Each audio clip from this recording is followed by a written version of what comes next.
Serial ये रिश्ता क्या कहलाता है में होने जा रही है मनीष की वापसी। जी हाँ, यहाँ पर मनीष को जैसे ही पता चलता है कि वानी की वजह से मायरा और अमीरा के रिश्ते में दरार आ रही है, मायरा को ऐसा लगने लग गया है कि अमीरा दूर हो रही है उससे वानी की वजह से। और इतना ही नहीं, वानी की ही वजह से अमीरा अपने परिवार से, अपने पति से, अपने बच्चों से दूर हो रही है। तो मनीष ये बात बिल्कुल भी बर्दाश्त नहीं कर पाता है और वो फैसला ले लेता है कि अब मैं अपनी बेटी का घर टूटने नहीं दूंगा। और बात रही वानी की, तो वानी को मैं अपने साथ अपने घर में गोयनका हाउस में रखूंगा, जिसके बाद अब यहाँ पर रिश्तों में सुधार आता हुआ नजर आने वाला है, क्योंकि वानी अब परनानू के साथ रहती हुई नजर आएगी।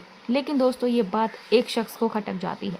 मायरा को ये बात बिल्कुल भी पसंद नहीं आती है। उसे ऐसा लगता है पहले तो वानी ने इस घर पर आकर कब्जा करा, उसकी माँ पर कब्जा करा, और अब वो परनानू के यहाँ पहुँच चुकी है उन पर भी कब्जा करने के लिए। ये वानी बिल्कुल भी अच्छी लड़की नहीं है। मायरा के दिल में वानी के लिए नफरत भर चुकी है, जहर भर चुका है।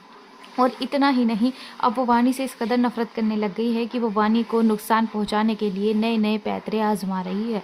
ये बात अमीरा को पसंद नहीं आती है कि मायरा इस तरह की घटिया हरकतें क्यों ही कर रही है।